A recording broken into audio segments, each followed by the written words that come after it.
Robert கியோசாகிக்கு ரெண்டு அப்பாக்கள் இருக்கிறதா சொல்றாரு. ரெண்டு பேருமே அவங்க வாழ்க்கையில பணத்தையும் சரி வெற்றியையும் சரி வெவ்வேறு விதமா பாத்திருக்காங்க. அவங்க ரெண்டு பேரையும் தான் இவர் ரிச் டேட் புவர் டேட்னு சொல்றாரு. அவருடைய சொந்த அப்பாவை அவர் புவர் டேட்னு சொல்றாரு. அவருடைய ஃப்ரெண்டோட அப்பாவை ரிச் டேட்னு சொல்றாரு. அவரோட சொந்த அப்பா அதாவது புவர் டேட் நல்லா படிச்ச ஒரு கவர்மெண்ட் எம்ப்ளாயி. வாழ்க்கையில எல்லாரும் நல்ல எஜுகேஷனை போக்கஸ் பண்ணணும், ஜாப் செக்யூரிட்டியை வளர்த்துக்கணும், சேவிங்ஸ் நிறைய பண்ணணும் அப்படின்னு நினைக்கிறவரு. எங்கேயோ கேட்ட மாதிரி இருக்குல்ல. நம்மளும் சின்ன வயசுல இருந்தே இந்த மாதிரியான அட்வைசஸ் தான் கேட்டு வளர்ந்தோம். இப்ப ராபர்ட் கியோசாகியோட ஃப்ரெண்டோட அப்பா அதாவது அவர் ரிச் டேட்னு சொல்றாரு இல்லையா, அவர் ஒரு பிசினஸ் மேன், காலேஜ ப்ராப்பரா முடிக்காதவர். அவருக்குன்னு அவர் வாழ்க்கையில ஒரு டிஃபரெண்டான அப்ரோச் இருந்தது. அவருக்கு நார்மல் எஜுகேஷனை விட பினான்சியல் எஜுகேஷன் மேலதான் நம்பிக்கை இருந்தது. கால்குலேட்டட் ரிஸ்க் மேல அவருக்கு நம்பிக்கை இருந்தது.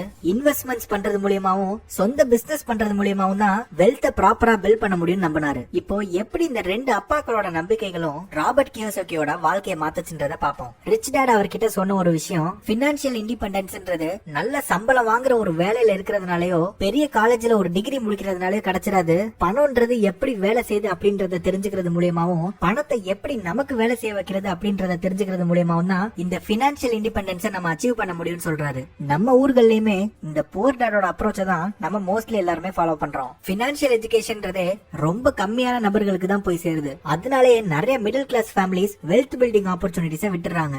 இந்த புக்ல சொல்லியிருக்கிற ஒரு இம்பார்ட்டன்ட் லெசன் என்னன்னா, பணக்காரங்க எப்பவுமே பணத்துக்காக ஒர்க் பண்ண மாட்டாங்க. அதுதான் ரிச் டேட் ராபர்ட் கியோசாகிக்கு ஃபர்ஸ்ட் சொல்லி கொடுத்தது. பணக்காரங்க பணத்துக்காக ஒர்க் பண்ண மாட்டாங்க, பணத்தை அவங்களுக்காக ஒர்க் பண்ண வைப்பாங்க. நிறைய பொதுவான மக்கள் என்ன பண்றாங்க அப்படின்னா, அவங்க டைம் 30 நாளைக்கு கொடுத்துட்டு அதுக்கான பணத்தை வாங்கிக்கிற ஒரு எக்ஸ்சேஞ்ச் ஜாபா தான் அதை பண்றாங்க. ஆனா பணக்காரங்க எல்லாம் எப்படி ஆக்டிவா ஒர்க் பண்ணாமையே இன்கம் ஜெனரேட் பண்ண முடியும்னு யோசிச்சு அதுக்கு உண்டான வேலைகளை பண்ணிட்டு இருப்பாங்க. இதை ஒன்னும் தெளிவா புரிஞ்சுக்கணும்னா நம்ம ஒரு எக்ஸாம்பிள் பார்ப்போம். இவர் பேரு ரமேஷ். இவர் ஒரு 9 to 5 ஜாப்ல ஒர்க் பண்ணிட்டு இருக்காரு. ஒரு பிக்ஸடான ஒரு salary வாங்கிட்டு இருக்காரு. இவர் பேசிக்கா என்ன பண்ணிட்டு இருக்காரு அப்படின்னா, இவரோட டைம் அங்க கொடுத்துட்டு அதுக்கு எக்ஸ்சேஞ்சா பணத்தை வாங்கிக்கிறாரு. அதாவது அவர் வேலை பாக்குறத நிறுத்திட்டாரு அப்படின்னா அவருக்கு கிடைக்கிற வருமானமும் அப்படியே நின்றோம். இதே ரமேஷ் கூட வேலை பார்த்துக்கிட்டு இருக்க பிரியா எடுத்துக்கிட்டோம்னா, அவங்க என்னதான் ரமேஷ் கூட 9 to 5 ஜாப் பார்த்தாலும் அவங்க தனியா ஒரு ப்ராப்பர்ட்டிய ரெண்டுக்கு விட்டுருக்காங்க. அதுல இருந்து அவங்களுக்கு மாசம் மாசம் ஒரு வருமானம் வந்துட்டு இருக்கு. இப்ப பிரியா இந்த 9 to 5 ஜாப் வேலையை விட்டுட்டாலுமே அவங்களுக்கு மாசம் மாசம் இன்னொரு இன்கம் வந்துகிட்டே தான் இருக்கும். அதுக்காக தனியா அவங்க எந்த ஒரு எஃபர்ட் போடணும்ன்ற அவசியமும் கிடையாது.